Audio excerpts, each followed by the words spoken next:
잘 지내셨어요? 네. 네, 잘 지내셨습니까? 오늘 주제가 돈에 관한 얘기인데 제목이 대박의 꿈입니다. 그래서 제가 제목 보다가 제가 오늘 선물을 좀 준비했습니다. 뭐 한 장? 무슨 선물? 딴 건 아니고 로또 복권인데 제가 여기 4장을 준비했는데 제가 산 거기 때문에 걸리시면 50%는 저한테 보내주셔야 됩니다. 하나씩 집어주시면 되면은 하나씩 집어주시면 제가 골라드린 겁니다. 아 예. 표정 관리하겠습니다. 되면은. 스님이 골라주시는 걸 제가 받았어야 되는데. 저는 개인적으로 복권은 사실 예전에 주택복권 산 이후로 사본 적이 없는데 복권을 주택복권이 받아본 적이 지금 받아본 적이 있어요. 그게 저희 그 설에 월정사 한주 스님이 세배를 가면 이렇게 복권을 주실 때가 있어요. 그러면 우리가 무슨 얘기 하냐면 다음 주에 절에서 방을 빼는 사람이 당첨된다. 근데 우리도 마찬가지일 수 있어요. 다음 주에 안 보이시면 이게 뭔가 걸렸는갑다 이렇게 생각하시면 돼요. 더 고수면 저는 당첨 안 되는 척하고 계속 나올 수도 있고. 저는 옛날에 영국에 살 때 한 3년 정도 계속 복권해서 영국의 그 로터리라고 로터리. 하는데 중고생들 꿈이 로터리 1등 하는 거예요. 그럼 우리는 얼마 안 되는 그건 한 200억, 300억 막 이 정도 돼가지고 마을 전체가 근데 3년 동안 했지만 이 뭐 방뺄 일은 전혀 없었습니다 저한테. 정성이 부족해서 그래요. 근데 이번 이 복권은 제가 되면 꼭 제가 요트를 한 대 사려고 지금 굳게 마음먹고 있어요. 왜냐면 이 요트를 한 대 사서 인도에서부터 동남아시아를 거쳐서 우리나라까지 한번 항해사 제가 자격증 있으세요? 불교가 이 해상 루트를 통해서 오는 루트로 한번 여행해 보는 게 제 꿈이기 때문에. 당첨돼도 이게 요트 살 정도까지 안 될걸요. 항해사 자격증부터 먼저 따셔야 되는 거니까요. 자, 뭐 어쨌든 이게 뭐 워낙 살기 힘들다 저런 얘기들 많으니까 그래서 이제 복권 한 장이 뭐 일주일 동안의 희망이고 뭐 위안이고 뭐 그렇다 뭐 이런 얘기들 많이 하시긴 하는데 대박 잘 모르겠습니다. 일단 한번 꿈꾸는 분들 많긴 하지만 어쨌든 대박을 치신 분들은 별로 못 들었던 것 같아요. 오히려 복권 당첨되고 나서 더 안 좋은 얘기들도 들리는 것 같고 10년 안에 다들 불행해졌다. 로터리 1등의 역설입니다. 예.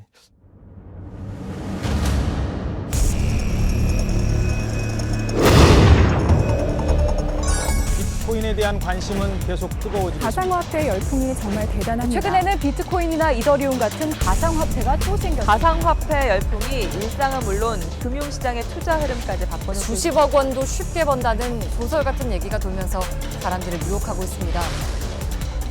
나에게도 대박이?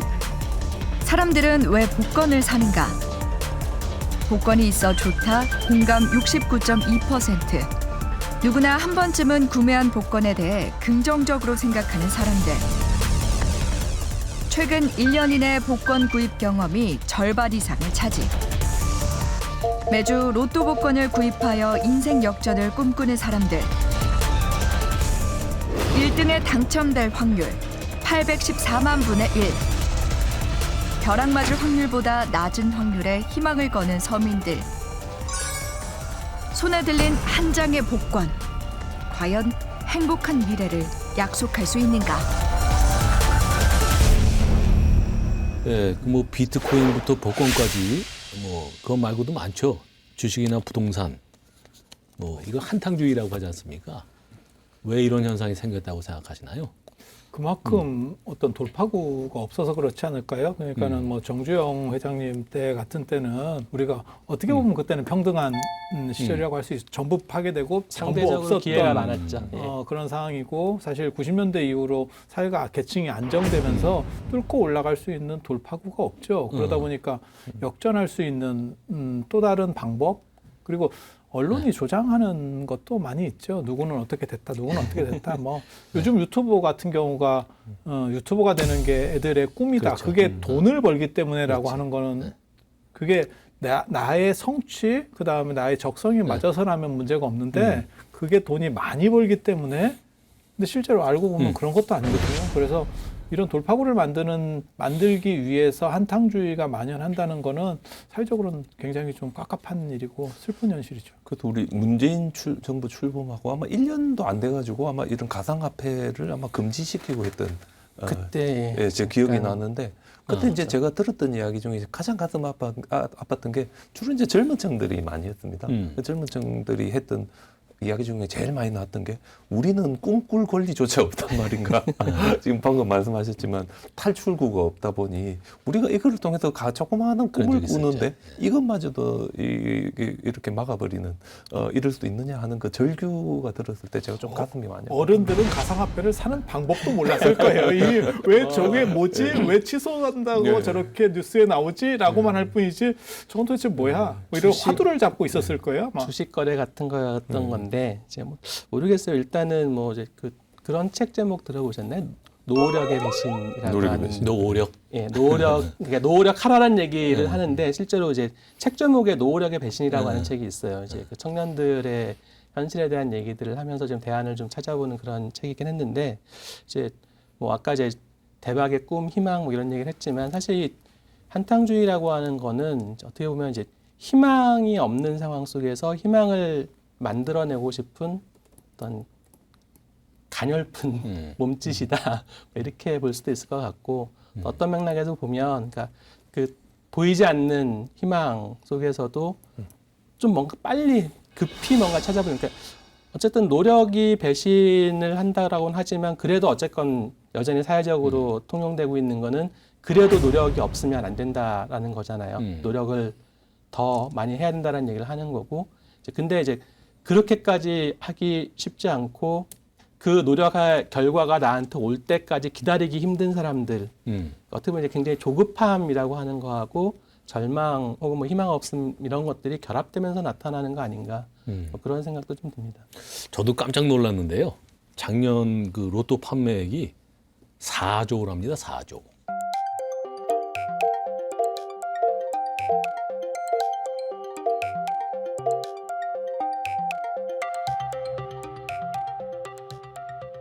판매량이 약 40억 장. 하루 평균 그러니까 하루 평균을 내보니까 로또가 하루에 109억 원 정도 팔렸다는 거예요. 아, 참 놀라운 사실입니다. 이런 복권이나 라면이나 이런 게 불황기에 더 그런 면이 각광받는 있죠. 예. 그런 상품들이잖아요. 예. 그래서 지금 시대 자체에 대해서 좀 생각을 해봐야 될 것 같고 그리고 최근 들어서 사실은 그게 예전 타짜 원에서 나온 대사인데 요즘 유행하는 말 중에 묻고 더블로가가 있어요. 묻고 더블로가 그러니까 도박을 그 판을 일종의 이렇게 좀 파토라고 해야 되나 안 그러면 그쵸, 예. 뭐 구사 맞아요. 파토는 거죠. 이렇게 네. 해갖고 잘못된 거를 그걸 묻고 다시 하나를 예. 더 베팅을 해서 그때는 한탕주의에 대한 그쵸. 거거든요. 그게 그쵸. 갑자기 유행어가 된 거예요. 대판이 되는군요, 말하자면. 그 저기 로또 1등 당첨돼 안 나오면 그 다음 그렇지. 주로 이월되는 묻고 더블로 가는 거죠, 진짜. 그래서 그런 게 시대를 넘어서 그게 벌써 타짜 1 영화가 나온 게 한참 된 얘기거든요. 그런데 그게 지금 다시 회자가 되고 있다는 게 지금 현재의 좀 갑갑한 상황을 대변하는 그렇죠. 한탕주의를 좀 더 희화해서 이야기하는 것이 아닌가 이런 생각을 해봤어요. 그 자연스님 그게 복권이 사실은 불법은 아니잖아요, 그죠? 그런 우리가 이제 안 좋은 면을 얘기를 하고 있는데 복권이 이제 적법한 그 제도인데 그 왜 만드는 겁니까, 복권을? 자료 조사를 하면서 예. 굉장히 재밌는 게 있더라고요. 음. 그래서 복권을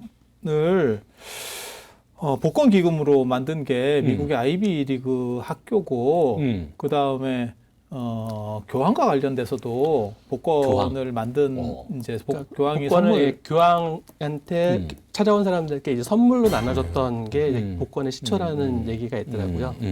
근데 어떤 의미에서는 이게 지금 희망에 대한 거잖아요. 그래서 저는 무슨 생각을 했냐면 이런 적은 거 가지고도 희망을 안고 살아야 되는 슬픈 현실을 뭘로 생각하냐면 예전에 그 판도라 상자 그 그리스 로마 마지막에 신화에 나오는 남아있는. 거 있잖아요. 예, 예. 그래서 판도라라는 여자를 그러니까 프로메테우스가 인간을 만드니까 결국 제우스가 이제 판도라를 여자를 만들고 걔가 판도라 상자를 여는 거죠. 원래는 그게 그렇죠. 항아리입니다. 예, 상자도 예. 아니고 원래는 항아리인데 거기에 열었을 때 모든 악이 쏟아져 나오고 맨 마지막에 희망. 근데 지금 그런 상황이 아닌가라는 생각 때문에 좀 숙연한 느낌이 있어요. 그래도 이제 복권이 보면 상당히 이제 그 좀 미화돼 있습니다. 제가 이제 우리나라도 이제 대사관에서 하는 이런 바자회 모임이라든지 아니면 제가 외국에 있을 때 이런 무슨 협회 행사 이런 데 가면 사람들이 끝까지 안 가고 남아 있는 이유가 제일 뒤에 복권 추첨을 합니다. 들어갈 때 이제 번호표 받아서 행권 뭐 이런 거 들어가 하잖아요. 가가지고 행사에서. 제일 마지막에 그걸 하고 이제 바자회를 하면 그 상품도 다 이제 협찬을 받아가 하고 그 복권 판매한 기금을 가지고 이제 이렇게 도네이션도 하고 항상 이게 보면 어떤 이 로터리도 똑같이 우리가 사회에 이런 순기능을 한다. 그러니까 영국 같은 경우에는 복권 추첨하기 전에 이번 주에는 복권 수익금으로 도서관을 만들었다. 이번 주에는 복권 수익금으로 병원을 지었다. 이거 한 다음에 이제 복권을 사는데 이게 이제 저희들이 이제 그까지만 보고 받아들이면 뭐 그렇게 큰 문제 있겠냐 싶어도 복권이 이제 반대로 보면 여기에 중독돼가지고 어떤 이 정상적인 삶이 안 될 정도로 거기에 매몰되는 어떤 이런 사람들이 이제 생기기 때문에 이제 근데 문제가 생깁니다. 그 말씀 조금 이제 이따 하더라도 일단은 복권이 긍정적인 측면이 있잖아요. 그 재원을 조달해서 지금 몇십 년 전에 주택 복권이라고 있었잖아요. 저희 어릴 때 예, 예. 매번 학교에서 돌아오면 그 주공 화살로 아파트 짓는 예. 돈 만드는. 근데 그 재원을 마련을 해서 주택을 짓고 긍정적인 면으로 쓰였죠, 사실은. 실제로 지금도 그 뭐야 복권 광고 TV 광고를 보면은 그러니까 이제 그 복권 판매 재원 수익을 가지고 저소득층 지원하고 그렇죠. 뭐 이런 거 한다라고 해서 일종의 공익 광고처럼 광고를 그렇죠. 해요. 복권 판매를. 네. 그러니까 지금 제가 분명히 말씀드리고 갈 게 이 도박적인 성격들이지만은 이게 적법한 게 용인되는 것들이 있지 않습니까? 뭐 복권이 그런 거고 경륜, 경정, 경마 다 그런 거잖아요. 예, 예. 근데 그게 되게 이제 공적인 기관에서 그걸 운영을 해서 그게 자금을 마련해서 사실 공적인 용도로 쓰는 건 사실이고 그게 복권처럼 그 운영하는 사람 입장에서는 복권만큼 쉽게 재원을 조달할 수 있는 방법도 없는 게 사실이에요. 그렇죠. 저항도 그죠? 없죠. 네. 세금은 조세저항이라도 그렇죠. 있지만 조세정이 있지만 별로 그 1,000원짜리, 2,000원짜리 사는데 그거를 뭘 갖다 바친다 이런 생각을 안 하죠.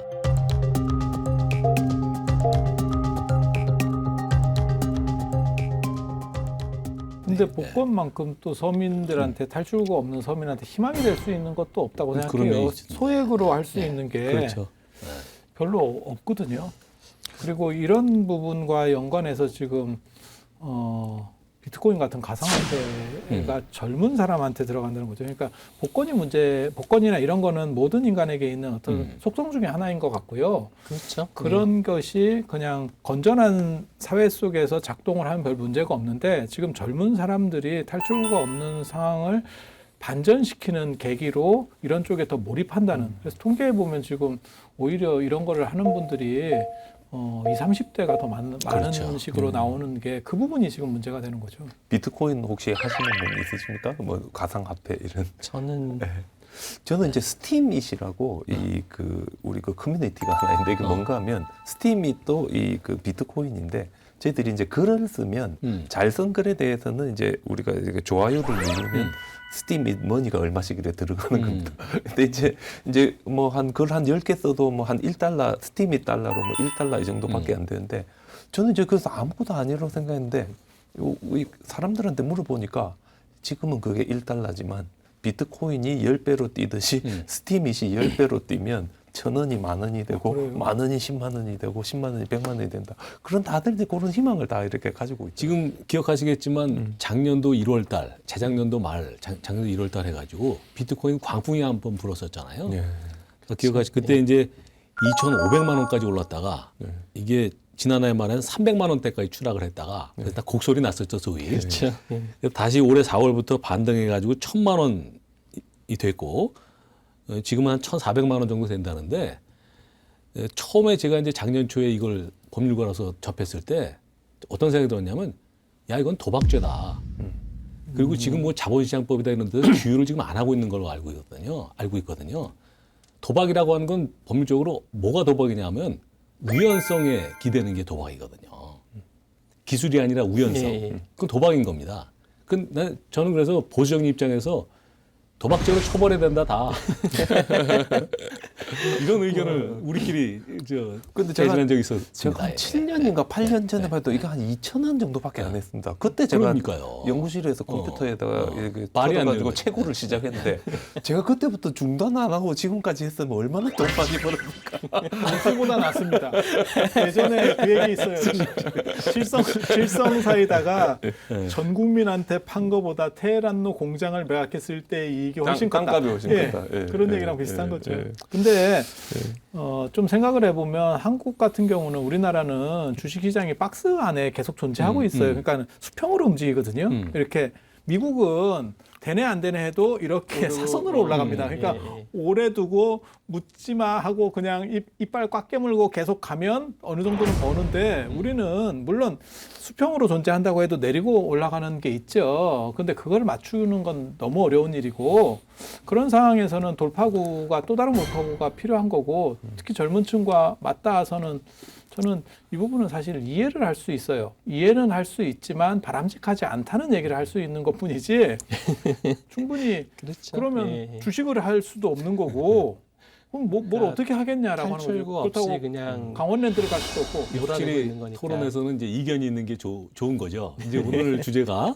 이게 이 복권이나 비트코인, 뭐 로또의 이제 병폐를 얘기하고 있는데 스님께서 이제 긍정적인 면을 지금 말씀해 주고 계셔서 아니 저는 그렇게 내몰릴 수밖에 없는 젊은 사람과 사회 현실이라고 하는 게 서글픈 거예요.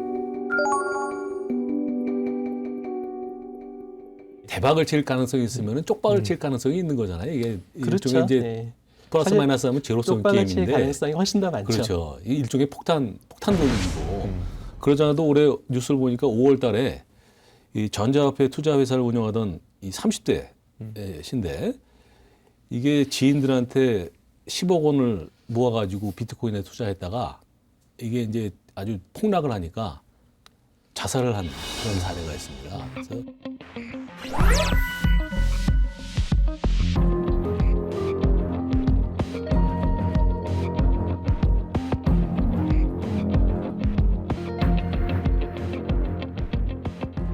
아직은 그러니까 이게 무슨 긍정적인 면보다는 도박성이 강하다라는 걸 반증하는 거 아니냐 뭐 그런 생각이 듭니다. 예.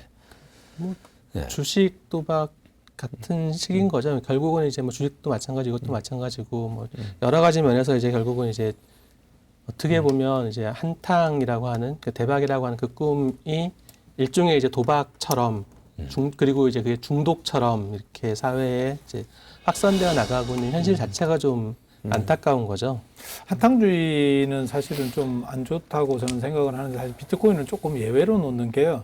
국가가 자꾸 통제하려고 하는 것이 과연 타당한가에 대한 생각을 하는 거고 그래서 국가의 통제로부터 벗어나려고 하는 것들을 뭔가 막으려고 하는 또 다른 시도가 존재한다. 저는 그렇게 생각하는 거예요. 그래서 비트코인 때문에 자살을 할 수도 있죠. 하지만 사업으로도 자살하는 경우도 많이 있어요.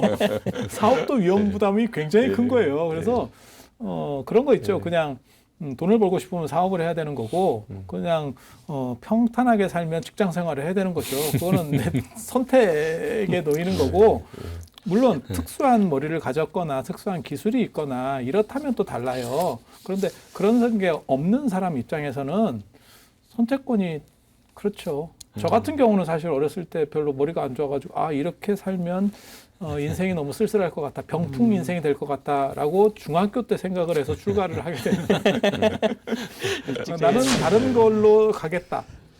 이렇게 가는 것도 있고 부처님도 저는 그런 생각을 해요. 그러니까 부처님도 어떻게 보면 올인이죠. 그 올인이죠. 올인이죠. 진짜 도박이죠. 그렇죠. 당신이 가지고 있었던 모든 금수저를 팽개치고 팽개치고. 이건 지금 불확실한 쪽으로 뛰어들고 거기에 생명을 걸었던 거예요. 그래서 이제 어떻게 보면 대박이 아까 그 벼락맞기보다 더 어려운 그 확률을 뚫고 부처님 올라가신 거죠. 아직까지 한 분도 없는 그 이후에 그래서 이제 비트코인은 결국은 이게 인간의 욕망이 여기 접합되다 보니 여기 이제 사행성적인 가고. 것들이 나타나기 시작했는데 근데 또 똑같습니다. 우리 금값도 올라갔다 내려갔다 그렇죠. 올라갔다 주식도 올라갔다 내려갔다 특히 우리 코스닥 같은 경우는 순식간에 올라갔다 팍 꺼졌다. 거긴 또 작전 세력도 있어가지고 훨씬 더 많은 문제가 있는데 너무 우리가 비트코인 내지 암호화폐만 가지고 사행성이다라고 공격하는 그런 경향이 지금 근데 너무 저희 많지 어렸을 않은가. 때부터 네. 살살 사실 터졌던 거는 암호화폐보다도 사실은 게임 아이템이에요. 게임 아이템. 아이템 그게 이제 사부작사부작 거래를 시작하더니 혹시 롤. 집행검 들어보셨어요? 집행검? 리니지에 있는 최강의 아이템인데 재료비만 2천만 원이고 그게 하나 만들어지면 1억에서 1억 5천이에요. 칼 한 자루에. 진짜 사무라이의 명검보다 비싼 칼이 나오는 거고 리니지의 최대로 많이 이렇게 현금 결제를 하신 분이 얼마를 결제했다고 나오냐면요. 50억. 50억. 아무도 놀라지 않네요. 저는 좀 놀래주기를 바랬는데 너무 놀라서 말이 안 나와. 아니, 그런 얼굴 표정은 아닙니다. 뭐 짐작은 하고 있었습니다. 워낙에나 지금 그런 쪽에서 아이들이, 일어나는 거래라는 것도 굉장해요. 이건 비트코인하고 못지 않습니다. 어떻게 보면. 게임 부분은 사실 그 학교 학생들하고 직접적으로 연관이 돼 있다 보니까 학교에서도 굉장히 많이 신경을 쓰고 있고 좀 힘들게 하고 있는 그런 부분이라고 듣기는 하는데 아이들 학교 현장에서 뭐 이렇게 휴대폰으로 몰래 스포츠부터 하고 하는 이런 부분들 같은 경우 이제 되게 심각해지고 있고 실제로도 뭐 조사 같은 것들을 보면은 그 도박을 시작하는 연령 청소년들이 이제 굉장히 많아지나 봐요. 그래서 점점 더 청소년 도박의 연령들이 낮아지고 있는 그런 상황들도 나오고 있고 액수들도 조금씩 더 커지고 있고 학교 현장에서는 굉장히 심각한 문제라고 하는 것 같습니다. 지금 제가 통계를 보니까 저도 좀 놀랐는데 청소년 1인당 3개월간 그 불법 인터넷 카지노 게임에 지출하는 돈이 40만 원이 넘네요. 야, 이게 참 놀라운 일인데 뭐 용돈에 버금가는 것 같은 용돈을 다 쓴다고 해도 과언이 아닐 것 그게 같은데. 그렇게 해서 더 큰 용돈을 벌 수 있다라고 생각을 그렇죠. 하니까 그리고 그렇죠. 이제 그러니까 그게 결국 뭐 갈취나 학교 폭력 이런 2차 범죄로 이어지는 원인이 되는 것 같고. 만약에 저런 식으로 이렇게 뭐 한탕이라든지 안 그러면 쉽게 돈을 벌 수 있어 버리면 그 다음에는 어렵게 돈 버는 방식에 대해서 부정하게 되는 거죠. 그래서 저 얼마 전에 제가 유튜브 보면서 뭘 봤냐면 저는 그게 일본이나 이런 데만 있는 줄 알았거든요. 그러니까 여자애들이 자기 속옷이라든지 양말 같은 거를 이렇게 파는 이런 게 있어요. 그러니까 그것이 이제 전혀 문제라고 생각을 안 하는 거죠. 근데 쉽게 버는 방식에 익숙해지면 어려움에 대한 것들은 당연히 거부할 수밖에 없고 그러면 그것이 자기에게 주어지지 않았을 때는 당연히 범죄로 연결될 수밖에 없습니다.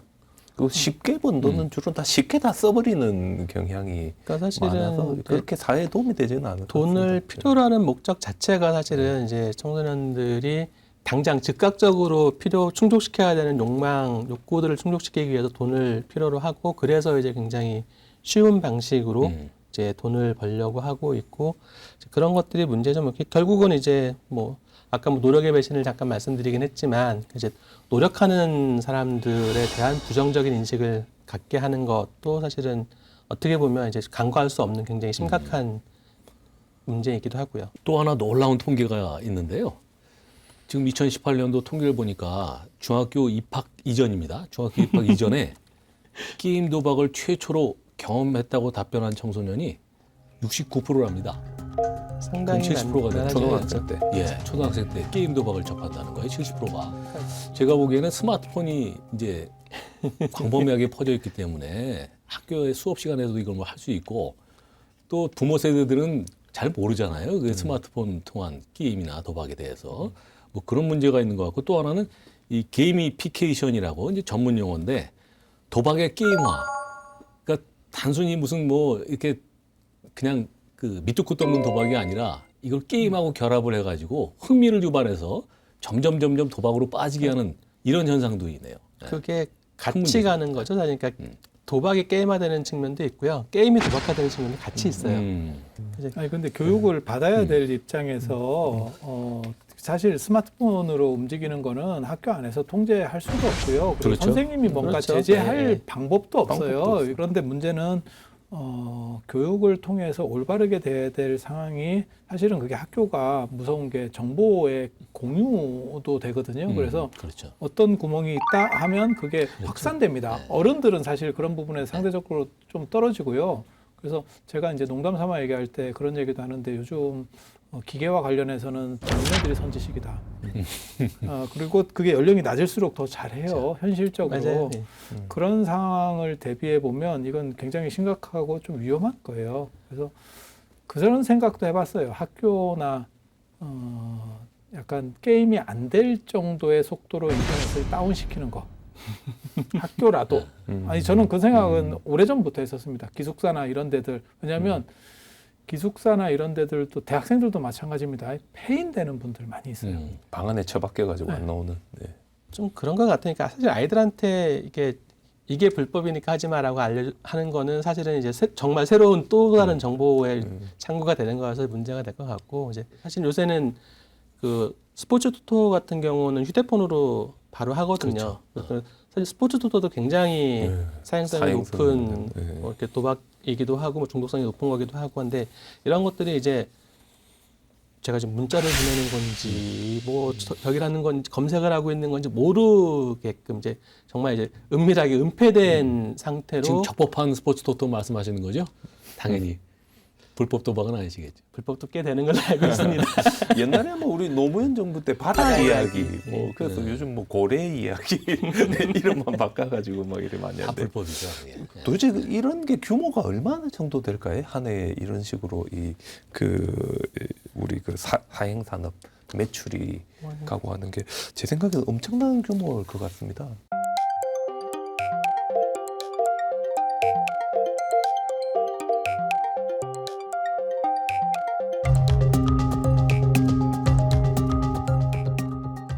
도대체 이런 게 규모가 얼마나 정도 될까요? 한 해에 이런 식으로 우리 그 사행 산업 매출이 가고 하는 게 제 생각에는 엄청난 규모일 것 같습니다. 150조? 네. 150조 네. 정도 된대요. 불법 도박 네, 불법 도박으로. 예, 150조라는 거니까 야, 지금 우리나라 한 해 예산이 얼마인지 모르겠는데 진짜 엄청나네요. 400조 좀 넘지 않았었나요? 웬만한 국가 중진국 국가 예산이네. 그렇죠. 우리 보면요. 주사위 우리 육면으로 돼가 있는 육면 주사위. 주사위가 보면 인도의 제일 오래된 서사시에 등장하고 주로 처음에는 얼마 시작하다가 국가를 걸고 얼마 하다가 그냥 자기 전 재산을 걸고 그 엄청나게 많이 나옵니다. 우리 그 마하바라타에도 나오고 불교 자타카에도 이제 주사위는 사실 이 도박이라는 거 참 그 인간의 역사와 함께 했던 거 아닌가. 엄청나게 오래된 어떤 인간의 욕망을 대변하는 어떤 그런. 아니 근데 저는 두 종류가 있다고 생각을 해요. 그런 것도 그러니까는 뭐 러시안 룰렛이라든지 안 그러면 뭐 경마 같이 좀 이렇게 어떻게 운하고 관련된 부분이 더 많은 거 그리고 속일 수 있는 거 있잖아요. 타짜. 이번에 영화도 개봉을 했잖아요. 원하이트 이런 식 하듯이 조금 더 기술이 많이 가미될 수 있는 그런 게임류. 예. 그래서 그런 기술 들어가는 게임을 물론 뭐 잘하면 좋겠지만 그거보다는 사실은 객관적으로 좀 더 공정할 수 있는 게 랜덤으로 걸리는 것들. 그래서 그리고 그런 것들은 중독성이 상대적으로 적을 수 있다는 생각은 좀 해요. 근데 로또 같은 거 복권도 어떻게 보면 일종의 중독처럼 이렇게 사되는 걸 보면 복권은 사실은 815만 분의 1이니까 확률은 그지. 그러니까 그 확률로만 보면 이제 굉장히 공정한 거잖아요. 그렇지. 그런데도 거기에 그렇게 올인을 하고 집착을 하고 하는 것들을 보면 이거는 이제 단순히 그런 공정성의 문제라기보다는 이제 어떻게 보면 욕심이라고 하는 거가 더 그게 이제 우리 않나. 불교적으로 보면 우리 삶의 내면에 깊이 들어와 있는데 제가 항상 학생들에게 우리가 삶을 살아갈 때 우리는 항상 what I want 내가 원하는 것과 what I actually get 내가 실제 가질 수 있는 거에 이 불균형 속에서 적당히 컴프로마이즈 해가지고 타협하고 살고 있다. 그냥 월급 받아가 살자. 뭐 이제 이렇게 그게 사실상 우리가 보통 요즘 이야기할 때 우리가 가지고 있는 근원적인 괴로움이다. 그래서 보통 서퍼링을 두카 불교의 고를 옛날에는 서퍼링 이래 번역했는데 요즘은 unsatisfactory. 그렇죠. 뭔가 만족스럽지 못한 상태에 있는 불만족하래. 우리의 상황. 요거를 이제 많이 표현하는데 바로 그런 우리의 처지가 이런 그 괴로움으로 대변되는 우리의 삶에 만연해 있는 조건과 그거를 한번 뭐 좀 사행적이긴 하지만 벗어나보고 싶은 욕망, 일단 그게 다 어우러지는 맞습니다. 거 아닌가 뭐 그런 불타께서 우리 저 12연기 말씀하실 때 12연기까지 꺼낼 것도 없고 하여튼 이 두카를 얘기할 때 그 원인이 가래고 그게 이제 강화된 게 집착이잖아요. 가래나 집착이 인간의 근본적인 어떤 그 본성인 속성. 거죠. 그리고 그게 없어야 고가 없어진다는 거니까 이 소위 사행성으로 표현되는 그 가래나 집착은 제가 보기에는 인류가 존재하는 한 정도의 차이만 있지 영원할 거라고 저는 생각을 합니다. 예. 그래서 이제 이 욕망을 컨트롤해야 되는데 그래서 제가 사람들에게 항상 그 얘기 많이 합니다. 우리 불교적으로 산다는 거는 기대치를 낮추고 사는 거예요. 그렇죠. 이 로또 복권을 하나 사더라도 이거 이번에 무조건 된다 이렇게 기대치를 올려버리면 그러면 안 사니까. 괴로움밖에 없는 거고. 뭐 당연히 떨어지겠지만 내가 떨어지더라도 그렇죠. 뭔가 병원을 짓는다든지 도서관을 짓는 사회 보시하는 일정 마음으로 부분 내가 한다? 공헌한다라고 이제 샀을 때는 이게 이제 그렇게 큰 문제가 없거든요. 그렇죠. 그래서 개별 사람들이 이거를 어떻게 대하느냐에 따라서 전혀 다른 결과가 나올 수 있는 어떤 그런 부분이 있다는 거죠.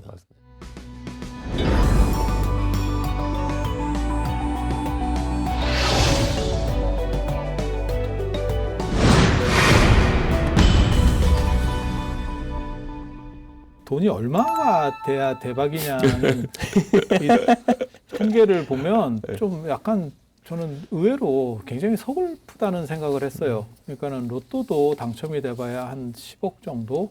물론 그 적다는 얘기는 아니에요. 그런데 그 정도 확률을 뚫고 800만 분의 확률을 뚫고 올라간 것 치고는 뭐 1000억이 돼요. 뭐 이러면 200억 정도 돼요. 이렇게 딱 한국은 20억, 뭐 10억, 20억, 24억 정도래요. 그러니까 자산이요. 그러니까 한국 사람들이 부자라고 생각하는 자산이. 네, 자산의 규모가 24억 정도, 뭐 되게 10억 정도, 10억대의 정도면 부자라고 이렇게 보는 사람들이 제일 많다라고는 하는데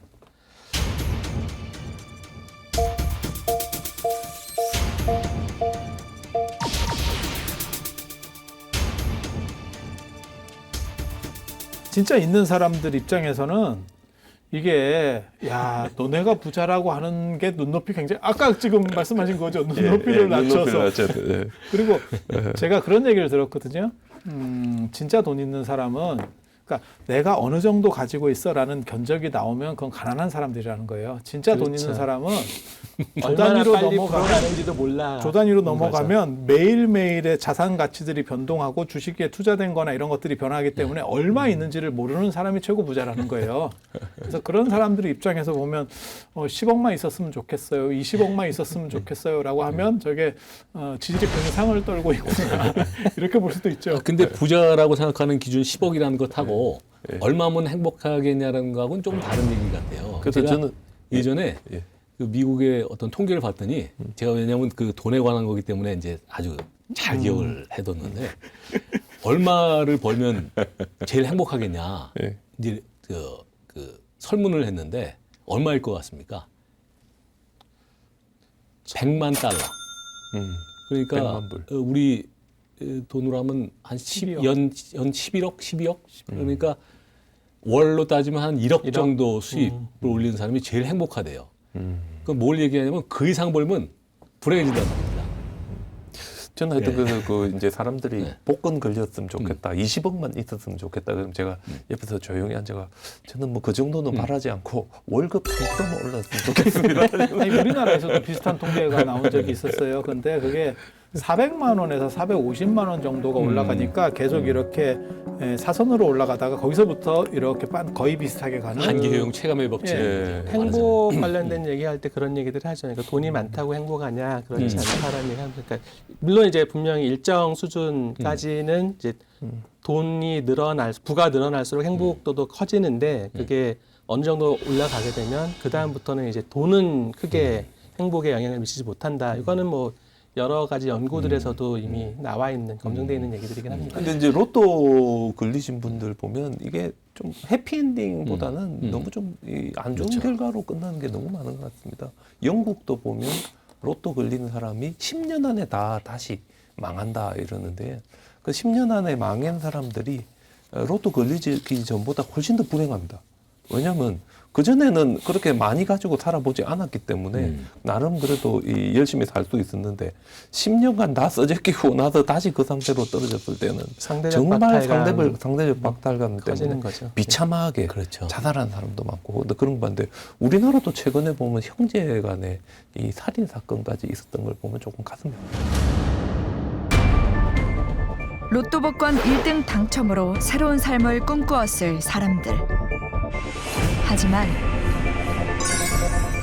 수년 전 로또 1등 당첨금 8억여 원을 손에 쥔 A씨. 이 중 3억 원 상당을 자신의 누나와 동생에게 나눠준 뒤 식당을 차렸지만 경영난에 시달렸는데 A씨는 자신의 당첨금을 보태산 동생의 집을 담보로 은행에서 돈을 빌렸지만 사정이 나아지지 않아 대출 이자조차 갚지 못하는 처지에 놓였다. 은행의 빚독촉이 계속되자 최근 동생과 여러 차례 다툰 A씨. 이후 형제의 갈등은 점점 커졌고 급기야 A씨는 자신을 무시했다는 이유로 동생을 흉기로 수차례 찔러 살해했다. 우애 깊던 형제에게 로또 당첨금은 천국이 아닌 비극으로 막을 내리는데 참고로 그 사자성어 중에 그런 게 있습니다. 재다 신약이라고 재물이 많으면 몸이 약하다. 이게 그 사주에서는 재물이 치는 거죠, 사람을. 예. 그러니까 이게 감당할 수 있는 사람한테 오면 괜찮은데 감당이 안 되면은 그게 아주 극도의 스트레스인 거죠. 그걸 지켜야 되고 뺏기지 말아야 되고 그러니까 그 자체가 몸이 강하고 재물이 없는 스트레스보다는 덜 할 겁니다.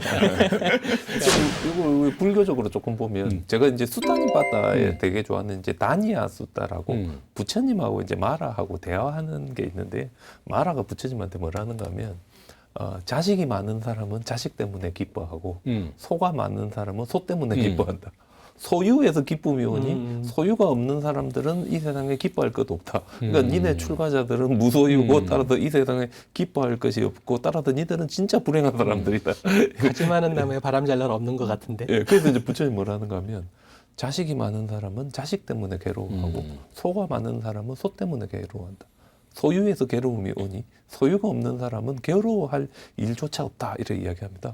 이게 난 이제 부처님 이야기가 사실은 살짝 장난치신 건데 우리가 기쁠 때는 밖에 있는 것 때문에 기쁩니다. 이쁜 여자를 보면 기쁘고 멋있는 차를 보면 기쁘고 근데 우리가 괴로울 때는 밖에 있는 차나 여자 때문에 괴로운 게 아니라 우리 안에 있는 집착 때문에 이제 괴롭습니다. 이쁜 여자와 함께 살고 싶다는 집착이 있는데 안 이루어지니까 괴롭고 내 자식들이 성공해가지고 아주 돈을 많이 벌었으면 좋겠는데 안 되니까 괴롭고 메르세데스 벤츠를 타고 싶은데 도저히 탈 수 없으니까 괴롭고 사실 우리의 괴로움은 우리 내면 안에 그렇죠. 있는 뭐 그런 거로 했는데 따라서 이제 불교에서는 우리가 어떻게 행복해질 것인가 소유를 가지고는 절대 될 수 없다는 걸 아주 그렇죠. 이제 처음부터 이야기했고 차라리 그렇다면 우리가 어떤 이 뭡니까 외적인 것에 대한 소유보다는 우리 내적인 집착을 우리가 컨트롤하고 우리가 가지고 있는 어떤 기대치를 낮추는 제가 아까 말씀드린 어떤 이런 걸 통해서 이제 문제에 접근하자는 게 이제 불교였던 것 같고 그래서 행복을 보는 척도 자체가 아마 우리 불교는 처음부터 이제 다른 출발선상에서 소욕지족인 나갔던 거 거죠. 소욕지족인데 말하자면 저도 뭐 요즘 명상 강의도 하고 그러지만은 항상 우리가 행복 이퀄 전 감사함이라고 생각을 하는데 감사하는 마음이 윌리엄 블레이크의 식구도 있거든요. 감사하는 마음이 곧 천국이다 이런 말이 있거든요. 그러니까 그 소유하냐 마냐 이게 문제가 아니라 내가 가진 거에 대해서 감사하는 마음을 가지면 그게 이제 행복인 거고. 그러니까 문제는 지금 황 교수님 말씀하신 대로 밖에 있는 게 아니라 우리 안에 안쪽에 있는 거죠. 우리 안에. 네, 그게 불교적인 시각인 거죠. 아니, 근데 저는 사실은 두 분하고는 의견이 약간 달라요. 네. 사람들이 저한테 당신은 어떻게 학교를 오래 다닐 수 있었느냐 이런 얘기를 할 때 제가 늘상 하는 말이 저는 원래 경제적인 부분이 좀 뚜렷해요. 그래서 제가 그런 얘기 하거든요. 저희가 만약에 출가를 안 했으면 난 진짜 부자로 살았을 것 같다. 이게 좀 그런 쪽에 밝아요. 근데 그걸 이제 기능을 할 수 있는 상황이 아니어서 그러는데 그래서 맹자에 그런 얘기가 있습니다. 유항산이 있어야 유항심이 있다. 그러니까 항상된 소출이 있어야 기본적인 게 있어야 내가 하려고 하는 의지가 꺾이지 않고 계속 갈 수 있는 거예요. 그래서 너무 자본주의 사회에서 너무 빈약해지면 사람이 자괴감에 빠지는 거예요. 그래서 기본이라고 하는 건 충분히 할 수 있어야 되고 그래서 부처님 말씀 중에서도 일반 재가인들에게는 언제나 돈을 벌려는 돈에 대한 얘기를 많이 하세요. 그렇죠. 예. 그리고 있는 사람이 베풀 수 있기 때문에 그래서 수행자는 만족이라는 것이 맞고 일반인들은 정당한 소득 확대 라고 그렇죠. 하는 부분이 맞다라는 생각을 해요. 그리고 그 두 부분이 이제 서로 상호 조화를 이루어야 되죠. 그러니까 한쪽으로 그렇죠. 치우치지 않고 서로 등가 교환하듯이 이렇게 그래서 한 사람은 법을 설하고 한 사람은 물질적인 걸 제공할 수 있고 그래서 돈은 꼭 안 좋아요라기보다도 돈은 정당할 때는 최고로 좋은 거고 그 다음에 단지 이렇게 대박 같은 하나의 꿈을 쫓을 때는 문제가 되는 거고 그리고 그 부분에 대한 상실에 대한 위험은 분명하게 직시를 하고 있어야 된다라는 생각을 합니다. 맞습니다. 어떻게 벌어야 되고 어떻게 써야 되는가에 대한 생각을 좀 다시 할 필요가 있다라는 생각이 들어요. 그러니까 뭐 부처님 이제 처음도 중간도 끝도 다 줘야 된다라고 말씀하신 것처럼 그러니까 이제 어떻게 벌어야 되는가. 그러니까 한탕주의로 버는 거는 사실은 좀 문제가 있는 거죠. 올바르게 버는 방법은 아닌 거죠. 그리고 이제 그 복권 사신 분들이 뭐 나중에 불행해진다라고 하는 그런 부분들의 경우도 그렇게 그러니까 잘못된 방법으로 벌은 혹은 축적된 부위이기 때문에 이게 잘못된 방식으로 쓰여지면서 그렇죠. 오히려 이제 몸을 망치게 되는 그런 방식이어서 이제 어떻게 벌어야 되고 어떻게 써야 되는가에 대한 고민들을 좀 다시 해야 되고 그것이 결국은 어떻게 하면 잘 사는 것인가라고 하는 것까지 이어져야 된다고 생각을 해요. 우리 팔정도의 이제 네 번째가 정업이고 다섯 번째가 정명이잖아요. 뭐 정업이라고 하는 건 다들 뭐 쉽게 이해하시죠. 바른 행위인데 이 정명을 잘 팔정도 공부하는 분들은 잘 이해를 못 하시더라고요. 바른 생계 수단이거든요. 그러니까 생계를 하지 마라 이게 아니죠. 생계를 하되 바르게 돈을 벌어라. 소유하지 말라는 얘기가 아니라 바르게 돈을 벌어서 만족해라. 이 말씀을 이제 하시는 거죠. 그래서 뭐 같은 얘기인 것 같습니다. 제가 보기에는. 이제 방향만 다른 얘기니까요. 그래서 이상이라고 하는 것은 사실 현실화되기가 상당히 어려워요. 그래서 예전에 그런 얘기 있습니다. 어떤 사람이 이상적인 여자, 자기가 좋아하는 이상적인 여자랑 결혼을 하기 위해서 그 여자를 찾아다니는 얘기가 있어요. 근데 몇십 년이 지났는데 계속 찾아다니고 있더래요. 그래서 그 사람한테 물어본 거예요. 당신은 그러면 몇십 년 동안 당신 마음에 드는 사람을 한 번도 못 만났습니까? 그랬더니 만났습니다. 이렇게 얘기하는 거예요. 그러니까 그러면 결혼을 하면 됐지 않아요? 그랬더니 그 여자는 다른 사람을 찾던데요. 결국 박자가 어긋날 수밖에 없어요. 제가 어렸을 때 사실 그 논어 보면서 그런 얘기가 있어요. 나만 못하는 사람, 나보다 못하는 사람과 친구하지 마라. 그 얘기를 들으면서 제가 뭔 생각을 했냐면 그러면 전 국민이 다 왕따가 될 건데 이런 생각을 했는데 똑같은 얘기예요. 그러니까 그것은 사람에게 희망을 주지만 희망 자체에 매여 있는 삶은 결국 건전한 삶은 아니에요. 그렇죠.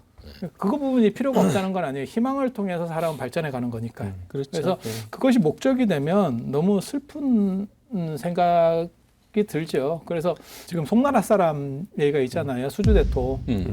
지금 한비자에 나오는 그 얘기가 있는데 어떤 사람이 이제 송나라 사람이라는 게 굉장히 중요합니다. 사실은 송나라 사람이 밭일을 하러 가다가 토끼가 나무 구루터기에 꼬라박고 죽었다는 거잖아요. 그 우연의 하나를 보고 그 다음부터는 거기서 계속 이제 기다리고 있겠다라고 하는 어떻게 보면 각주국어하고도 비슷한 스토리의 얘기인데.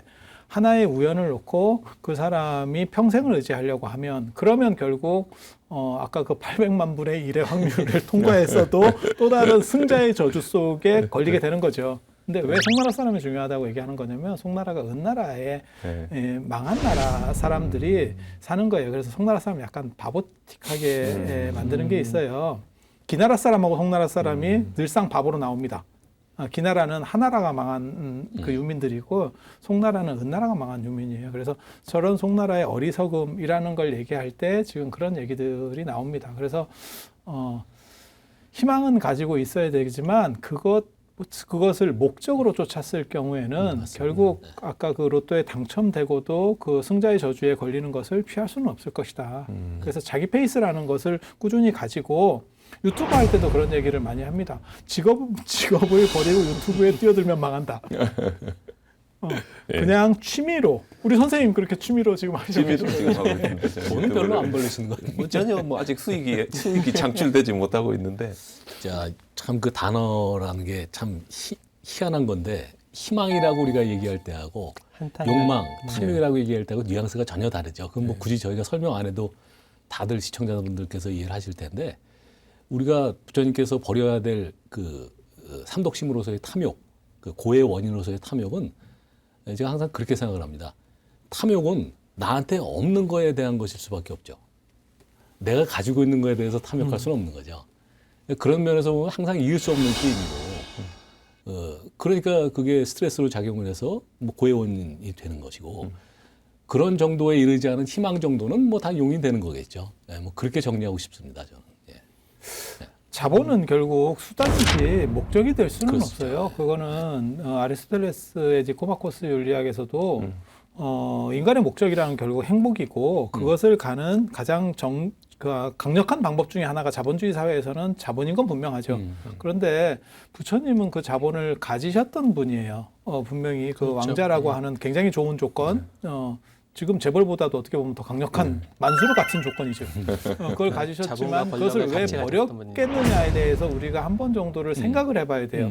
그것은 그 자체만 가지고는 안 된다는 얘기죠. 그게 인간의 삶의 수단은 분명히 정당한 수단이 될 수 있을지는 모르지만 목적이 됐을 경우에는 더 큰 비극으로 또다시 움직이게 되죠. 그러니까 이제 뭐 그런 맥락에서 보면 사실은 이제 그 뭐 지금 이번 정부가 내세웠던 중요한 목표 중에 하나가 이제 워라밸이라고 얘기하니까 일과 삶의 균형 뭐 이런 얘기를 하는데 사실 이제 이 워라밸 같은 게 이제 뭐 여기저기서도 얘기됐던 부분이기도 하고 사실 또 그 부탄에서 얘기하고 있는 그 국민 총행복이라고 하는 데도 굉장히 중요한 요소 중에 하나가 워라밸이거든요. 그러니까 이제 어떻게 보면 이제 GDP 중심으로 이제 경제 성장이라고 하는 걸 중심으로 나라의 성장 발전을 논하고 있었던 것에서 이제 관점을 아예 바꿔서 이제 국민들이 얼마나 행복한가라고 하는 쪽으로 이제 포커스를 맞춰서 나라의 어떤 틀을 짜고 그 방향으로 이제 정책을 펴야 된다라고 하는 얘기들. 그래서 사실 이제 그것 때문에 이제 유엔에서도 그걸 받아서 이제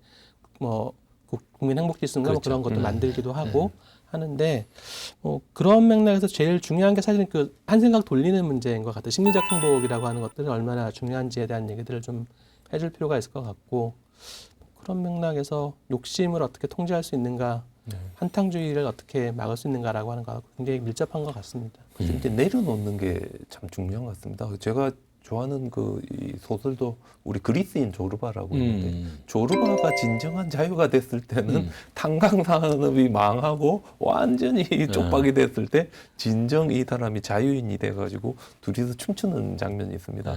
저는 항상 그 장면 보면서 뭘 우리가 다 망하자는 이야기는 아닌데 이 내려놓는 거의 중요성 이 부분은 제가 아무리 말을 해도 부족하지 않은 정도로 저희들이 한번 생각해봐야 되는데 보통 우리 인간을 욕망으로 달리는 전차라고 하는데 이 욕망을 내려놨을 때 우리가 얼마나 행복해질 수 있는가를 이야기하는 게 사실은 불교고 따라서 이 한탕주의가 이렇게 횡행하고 이렇게 사회 분위기가 흉흉할 때 우리 이 불교가 충분히 그 사회 분위기를 뭔가 조금 틀어서 이렇게 내려놓으면서 서로 행복하게 집시자라고 이제 이야기할 수 있는 게 불교 엄청나게 많지 않은가 그 생각을 조금 제가 한 번 더 해보게 되는 것 같습니다. 완충지대라고 할 수 있는 그런 부분들을 종교가 역할을 해서 조금씩 해소해 나가는 방향을 제시를 해줘야죠. 그리고 저는 그 얘기가 생각이 나요. 그 꽃의 향기를 훔친 사람 이야기라는 게 있거든요. 경전에 보면 어떤 사람이 이제 어떤 수행자가 꽃의 향기를 이렇게 맡고 지나가는 거예요. 그러니까 거기 신이 나타나서 너는 그 향기를 맡았다. 이렇게 얘기하는 거예요. 그런데 좀 있다가 보니까 어떤 사람이 나와서 그 꽃밭을 뭉개는 사람이 있어요. 근데 걔한테는 아무 말도 안 하는 거예요. 그러니까 너 왜 쟤한테는 얘기 안 해? 그랬더니 쟤는 못 알아들을 사람이야. 너는 알아들을 것 같아서 얘기를 하는 거야. 그러니까 너무 이렇게 좀 문제가 심한 사람에 대해서는 아예 얘기거리 대상이 안 된다는 거예요. 그래서 조금씩이라도 이렇게 환기를 해나가고 우리가 이끌어갈 수 있다면 그것이 종교의 순기능이고 우리 불교가 존재하는 존재 이유라는 생각을 해요. 그리고 불교가 목적으로 한 건 분명히 처음부터 자본은 아니에요. 하지만 자본주의 속에서 자본은 분명히 권력이고 필요한 것이라는 것도 분명합니다. 그래서 자본을 놓자는 얘기는 아니고요. 그러한 자본의 효율성을 통해서 행복하는 거는 분명히 유효하다는 생각은 해요. 단 그것이 치우친 방법이나 특수한 방법들을 통해서 가면 결국 그것은 폐단으로 갈 수밖에 없다는 그런 얘기를 하고 싶습니다. 오늘 돈에 관해서 많은 얘기를 나눴는데 끝으로 뭐 한 말씀씩 간단하게 하고 마실까요?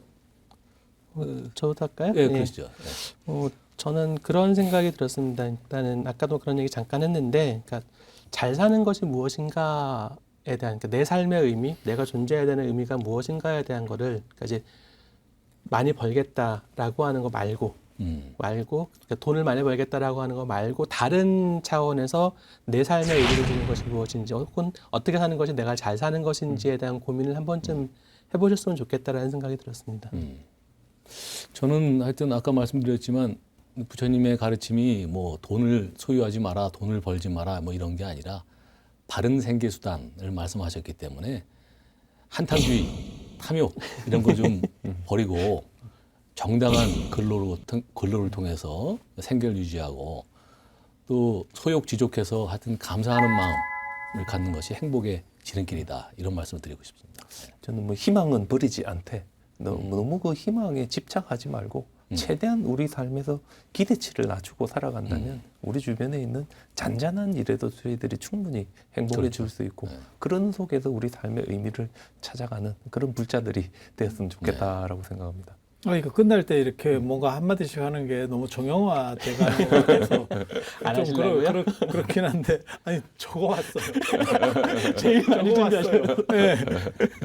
그래서 저는 뭐라고 적어왔냐면 자본주의에서 돈은 정의가 될 수 있다. 그러나 그것이 곧 진리는 아니다. 우리가 다음 주에 누군가가 안 보이면 복권이 된 돈으로 생각을 해서 축복해주는 걸로 하고 다음 주에 많이 안 보이시기를 바람하지 않으면서 또 다른 이슈로 여러분들에게 쉽고 재밌게 그리고 현대적인 이야기가 여러분 모든 불자들에게 다가갈 수 있는 그러한 굿딱 인사이드가 되도록 하겠습니다. 그럼 오늘 시간 모두 마치도록 하겠습니다. 예, 감사합니다. 수고하셨습니다. 다음 주에 수고하셨습니다.